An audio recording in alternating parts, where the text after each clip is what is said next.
Hi Lee. Hello, how are you? Hi, I'm well, thanks. How are you doing? Yeah, I'm very well, thank you.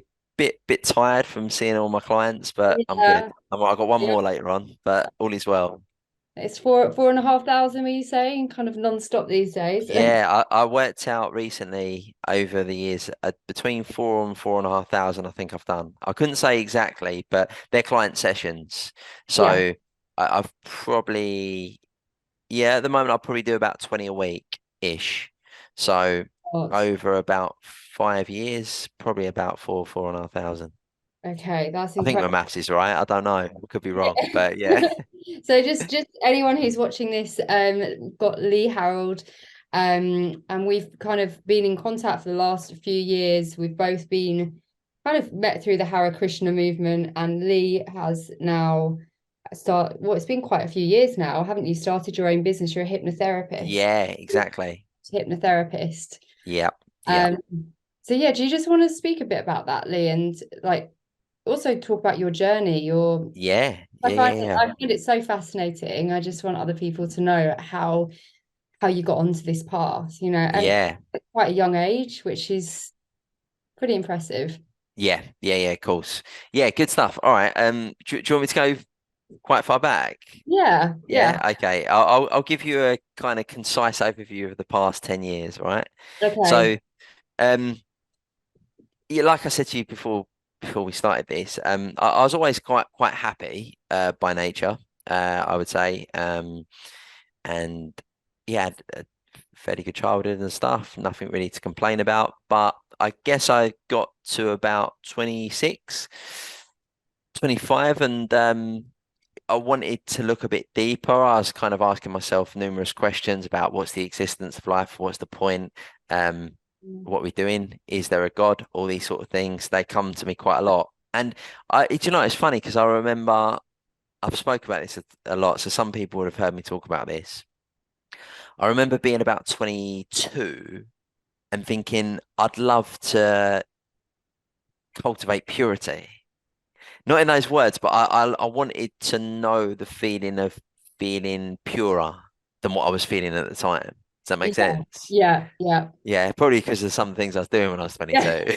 yeah. I But get it. Yeah, yeah, like so I think that was kind of I remember it's funny as we talk about it, I can remember being around about thinking that. Where did that come from? And then probably about 3 or 4 years later, I'm embarking on a journey where I'm starting to have a little bit of direction on how to cultivate that purity. So, um, it basically I was meeting some of the Hare Krishnas on the street, and I love their vibe. I love the fact they were very happy. I love the fact that they had the spark in their eye, and I love talking to them about different things. Um, and from that, I walked into my office. It was either the day later or a couple of days later, and there was a CV on my desk of a guy that applied for a role. And the guy next to me went, "You got to call this guy." He goes, "You're going to love him." He said, "He's just really cool and he's right up your street." So I phoned him up, and he was like, he had the gift of the gab, and but he's also a decent guy as well. You could tell that. And so I called him in, and he come in, and we started talking. And if I'm honest, my heart was never in that yeah, job or yeah. anything around it. I was doing it to get paid, pretty much, like, at the time. And I called him in, and the formalities of the interview just went pretty much straight away. And we started talking about meditation. He went to me, come up to my temple. He said, come up. And I just felt like my life was changing at that point. That day was a really special day. He was talking about intuition, and there was a massive intuition to kind of trust this guy and go with him. So I went, I think it was the weekend, I went up, and yeah, I went along, and a whole new world opened up for me because I wanted a bit of spiritual direction. I didn't really know where to find it at the time. I was reading different things. I was reading different philosophies from different parts of the world. and I was kind of formulating my own way, but I didn't really have a plan of action as to what to do. So I Yeah. went along, and I remember sitting. There was a big festival going on. There was a big spiritual festival going on, and I met some really impressive people. And I remember sitting in this tent, and there was like some chanting going on, right? So kirtan, right? Yeah. So I'm sitting at the back and watching all these people absolutely elated and enamored with the feelings and the sentiment of the chants. So I was sitting there and I was like, oh my God, this is so good. Yeah. And obviously you'll be able to comment on this, Angela. With kirtan, it creeps up on you, doesn't it? It's like the high of the chanting comes after a period of time. Yeah. So I'm sitting there and I'm about an hour in. I'm like, right, this is so good. I'm going to sit here all day. So I sat there and I was chanting and I was just loving it. And I thought, if I could sit here for the rest of my life, that would do me, right? Because it was so kind of compelling and overwhelming in a positive way. And yeah, things were coming to me. And it cut a long story short, I got talking to a very good, decent amount of people that were all on a spiritual path. Yeah. And that became my association for a number of years. I used to go back every night for Sunday night kirtan, like the program that they used to run, which is the kind of spiritual program around chanting. Every Sunday, come rain or shine, I would be there, right? Yeah. And it was the making of me. It was got what got me led in a positive direction. Gave up the booze like that, and all the other stuff. And I just felt very happy. And I was kind of coming away from it thinking, like, when's the secret going to be out? Like, everyone needs to do this. Know You about know, it. Yeah. I didn't know why, I couldn't work out why there wasn't a queue out the door for people to go and experience this. Um, and yeah, I used to go every week. I still like, well, did I live a normal life? In some ways I did, but in some ways things changed quite drastically for me. And I lost the taste for a lot of other things quite quick. And I guess I did for a few years. I kind of fully immersed myself in that. Sorry, It's I'm talking a lot. no, no, I'll come I'm up just for air in a minute. no, I'm just excited because I can relate so much. My only regret is that I wasn't younger because you found it I was we- about, I'm 36 now, so I was about 26. yeah, I was about early 30s. Cool. And just yeah, just similar to you, this kind of so bored of doing the same thing every weekend and just situations just not serving me and just keep trying to get that high and you just can't. It wasn't the same when you were like 21 years old. And then I found No, Krishna Consciousness and just the chanting, and we used to go to these mantra nights and the chanting, and I'd come away and I hadn't, it wouldn't be taking any drugs, any alcohol, and I felt amazing, and I felt this kind of connection to source and to the divine that I've never experienced before. So it's just when you're talking about it brings back memories for me, and I'm just it's that's why I was just getting so excited a second yeah, ago because it's like you kind yeah, of relive it. And yeah, I think after a couple of years, I think there was, because I kind of got that, as you're talking about, that kind of high initially. I think there was a bit of kind of complacency almost. And, with spiritual life, you need to really, if you're going to be embarking on that journey, you need to really walk towards it and you need to try and you need to seek. Um, so I think that was something as well. I kind of almost become a bit complacent, done a lot of retreats and went to India a bunch of times and spent a lot of time at the manor, a lot of nights there and stuff, and stayed with the brahmacharis, like the monks. And then after a while, I kind of, yeah, become a little bit complacent almost with it. And I when you say think, when you say complacent, how do you mean, like well, you weren't more, enjoying yeah, as much? And no, no, not enjoying, but not necessarily putting into the work like I was initially. yeah, Because you got to be very humble on the spiritual path. It's important to never assume that nectar of devotion, that feeling is always going to be there, because sometimes it is, but sometimes it isn't. And I think when there's complacency sometimes, um, yeah, you can become separate from it. So it's important to remain humble and not assume it's always going to be there. And I think I had Yeah. a little bit of that a few years later as well. Does that make sense?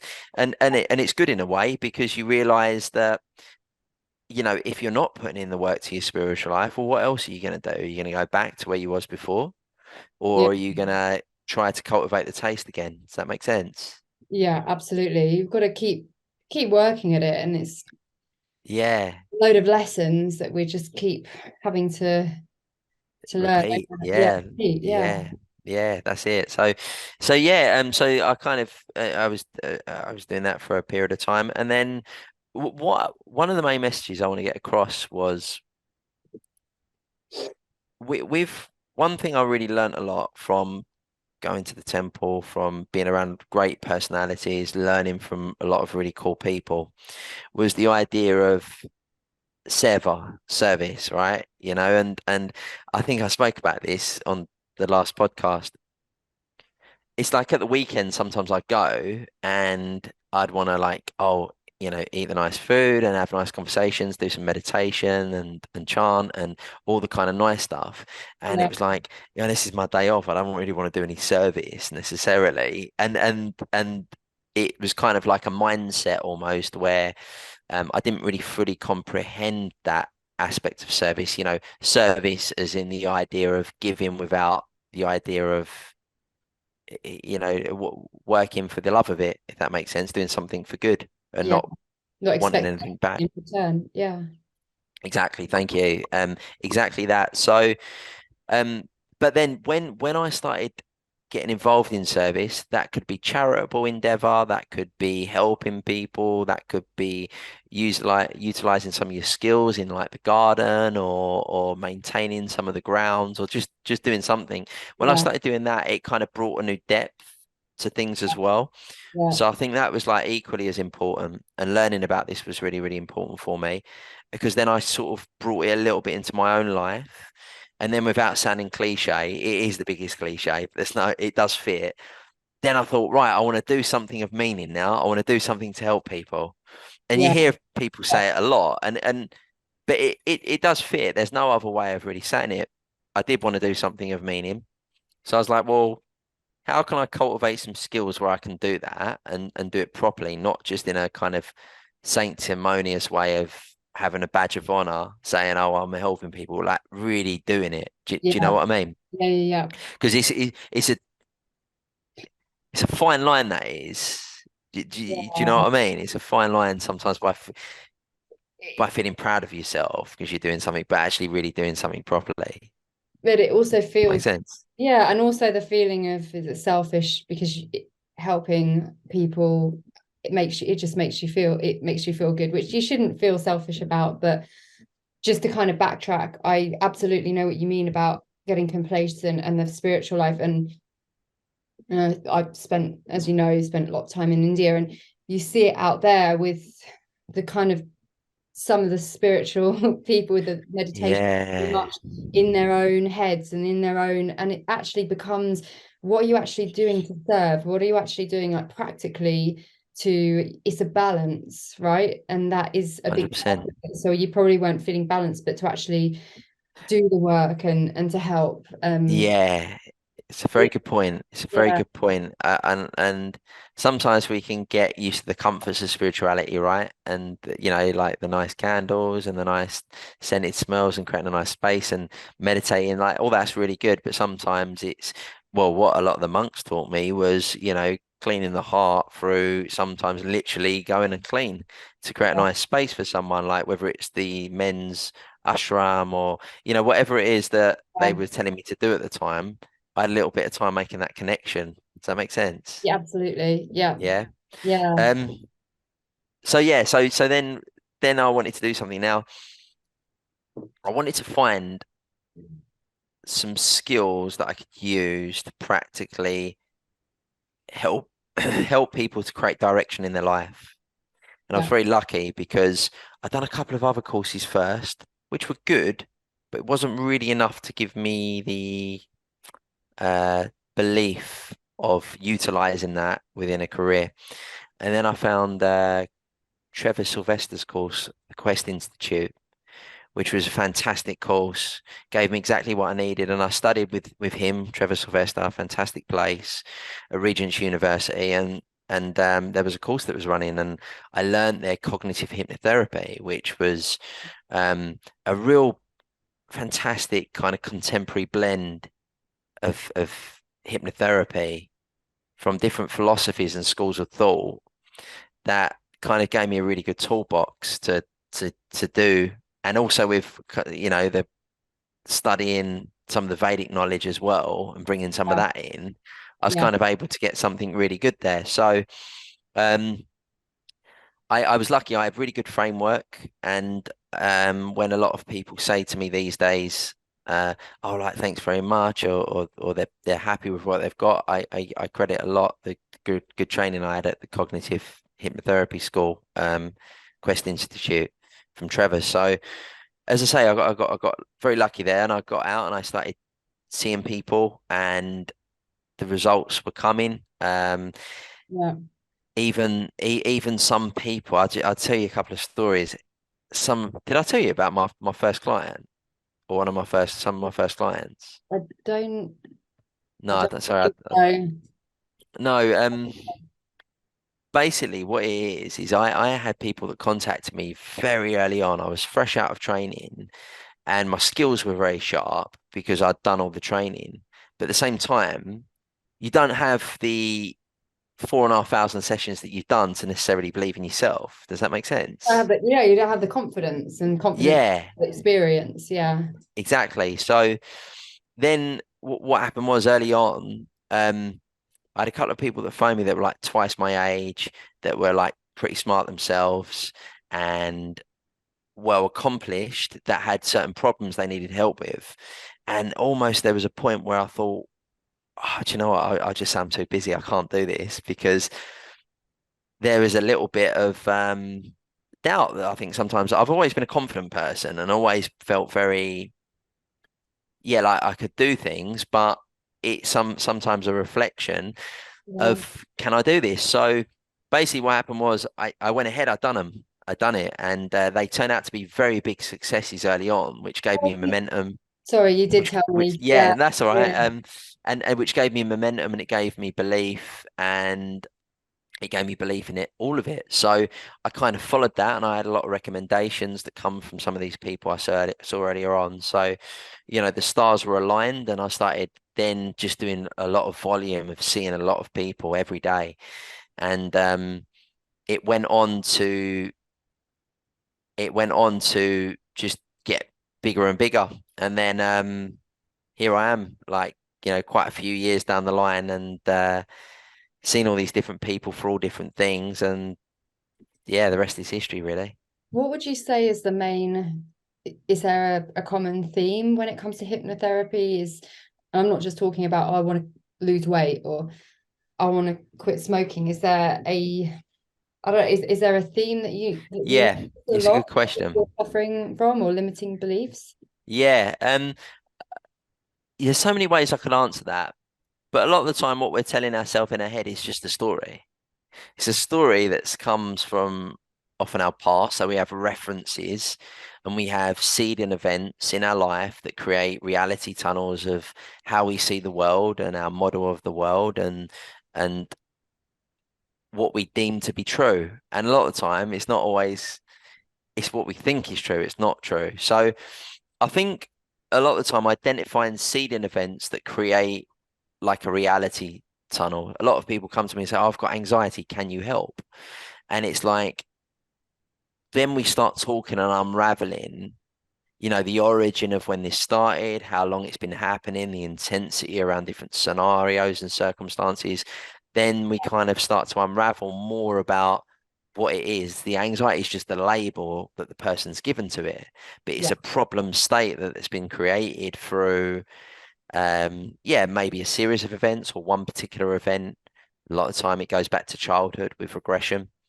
And then it's understanding more about what the client does want, where they want to go with their future, where they want their life to be in the short term or the mid-term or the long-term future. And it's kind of identifying a path. So usually within speaking to someone for 10 minutes, I'll know where to take it over a course of 5 sessions. Does that make sense? Yeah, it does.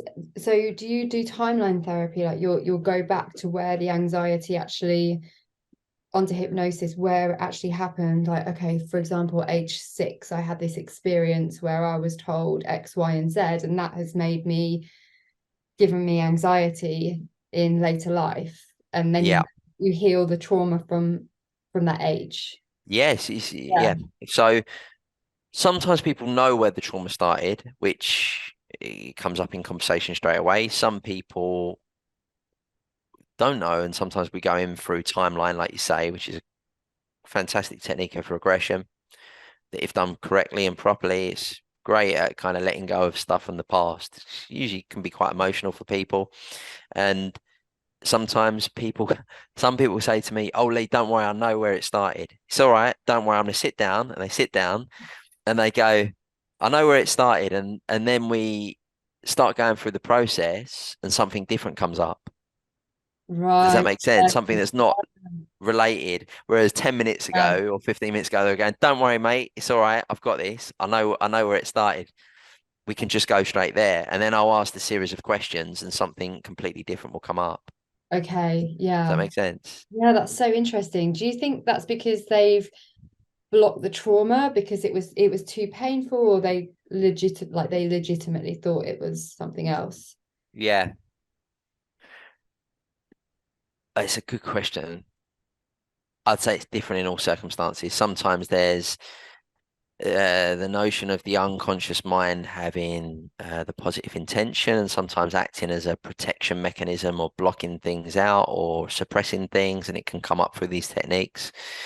So there's that understanding. I think most of the time it's that, but it all depends on the individual. What I've learned and what cognitive hypnotherapy teaches you is, it's not one size fits all. Um, e- everyone experiences their problems or their states differently, Yeah. and it's so tailored to the individual. So, Mm. that's the why sometimes when people say to me, "Oh, can you see me and my husband together or me and my wife together?" And it's a different thing because you're kind of experiencing two reality tunnels there Yeah. that are usually, kind of moving in a different direction, maybe at the Yeah. time. And then you've got to kind of tune in. So that's why I like understanding the individual and then kind of going from there. Yeah. No, I completely understand. Yeah. And it's incredible that you've helped so many people and cured those limiting beliefs. I don't know if cured is the right word, but help them overcome Yeah, limiting beliefs. And it's because things like that can, helped. Yeah, yeah, yeah, that's the right word. Yeah, yeah, things like that yeah, can haunt someone for their whole life. You can go through your whole life thinking, having a negative thought pattern or one particular area that really affects you, and how liberating to have a course of hypnotherapy to actually get to the root issue and then to liberate yourself. So yeah. you feel like a huge weight has just been lifted Lifted. from your shoulders. Yeah. Yeah, exactly. That's it. It's, as I say, there's been lots of successes over the years. You can't help everyone. Everyone's different. Some people get a little bit of movement where they kind of move in the right direction. Sometimes it's life-changing movements, and that can happen sometimes quicker than what I expect. So Mm. I'm generally an optimist by nature. Um, but I've kind of become more of an optimist from doing the work, if that makes sense. Yeah.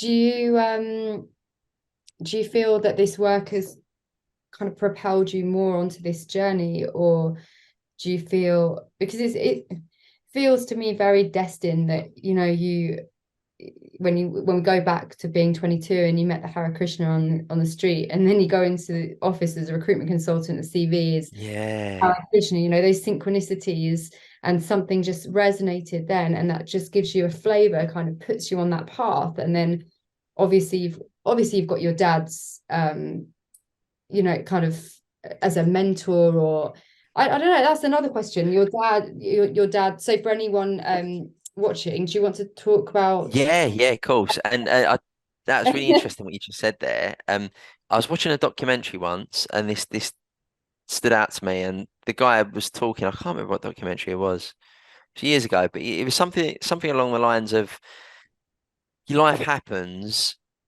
and at the time it just feels like a series of events. Yeah, Sometimes good weeks, sometimes there's bad weeks, and but then you look back over the course of years, and it's like a perfectly crafted novel. yeah, And it is in a way, isn't it? When we look at things, and sometimes we're going through some of the difficult times at the time, yeah.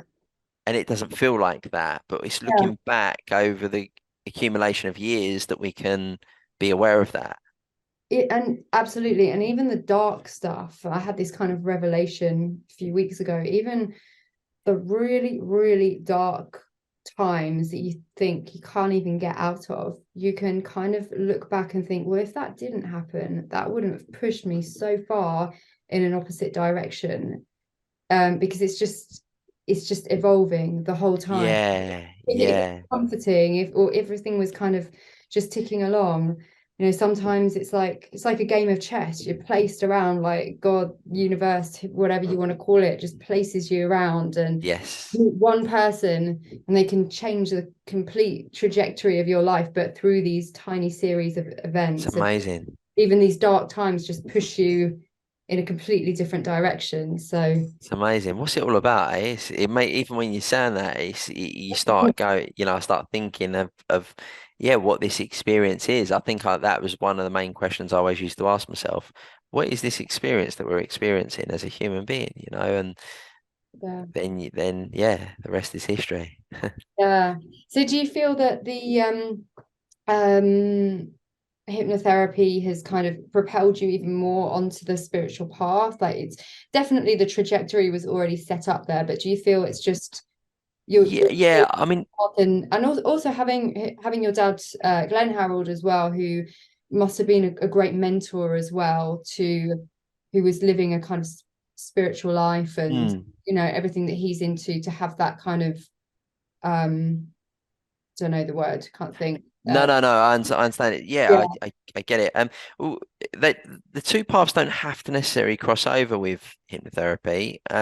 You know, anyone's belief system. If someone believes in different dimensions of spirituality and realms and the universe or whatever they believe in, or if they don't, that's okay as well. It's like it doesn't have to cross over. But I think what crossed over for me is the aspect of doing things for a deeper meaning.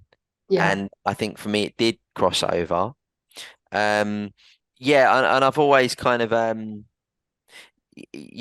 my father, obviously, he was a highly skilled hypnotherapist, and he'd had a long career seeing lots of people over the years. And we'd always spoken a lot over the years on spirituality and different things and ideas and shared ideas. And I think that helped me a lot because I've had a really good kind of role model there, like as a father that's opened my eyes and my mind to different ways of seeing the world. So I think yeah, I was very fortunate there. My mum and dad, I have to give credit to both of them. My mum's exactly the same as well. Very, very very, very wise and very understanding and very loving as well. So yeah, I was fortunate and that kind of definitely sped my path up. yeah, yeah. And yeah, I think it's amazing that you're doing the work that you love, you're helping so many people, and um just I feel that now as well, it's people are a lot more, as a society, we're a lot more open to alternative therapies. Yeah, oh for sure, Well, definitely. um, and hypnotherapy as well, getting to the core root of the issue, and removing blocks, limiting beliefs, all of those aspects. I mean, I remember when sorry to interrupt you there. I just thought of something. I remember when my dad initially first became a hypnotherapist. We're going back to the early mid 90s, maybe early 90s. I would have thought mid 90s, and yeah, I remember like even some of the family like taking the Mickey out of him. They were laughing Yeah, because they didn't really know what it was and how it worked. And, fast forward 30 years or whatever it is, and, here we are now, and it's understood. Alternative therapies are understood now, and it's good because it's a good time to be alive because we've got more support, we've got more ways of dealing with things. I think going back to then, it just wasn't understood by people.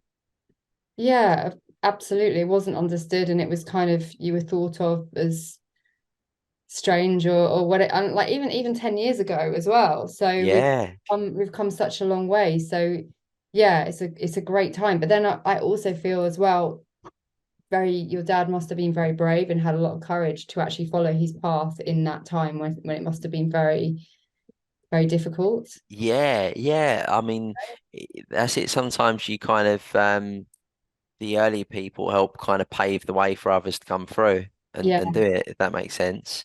yeah, Um, and sometimes you need that inherent belief within you to allow you to navigate your way forward to where it is that you want to go in your life. yeah, You can cultivate that, and you can harness it, and you can use tools and skills to create a belief system, but a lot of the time it needs to be intuitively within you as well. yeah. That makes Absolutely sense. agree. Yeah, absolutely agree.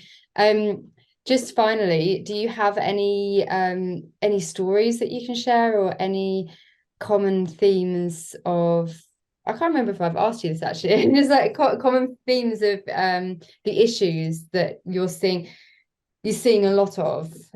Yeah, yeah. I don't know, like fear of flying, spiders, or anything that's deeper or kind of Yeah, strange, or yeah. So I'll share like maybe certain aspects of kind of techniques that we can use sometimes. I work a lot with NLP. NLP is an aspect of cognitive hypnotherapy that we use.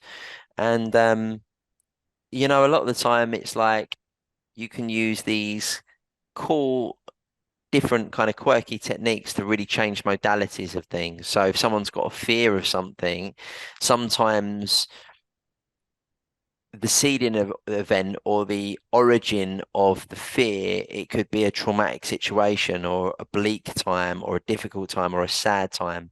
yeah, And we can use techniques around them that bring in kind of humor, even though it's a bleak subject. We can use humor, we can use silliness, whether that's through sound, whether that's through kind of music, whether that's through imagery, kind of dressing the problem up to be kind of almost circusy, cartoony. yeah, And I won't kind of go too much into the actual technique and the mechanics of it, but I've done sessions with people on numerous times where we've gone to a really difficult time in their life.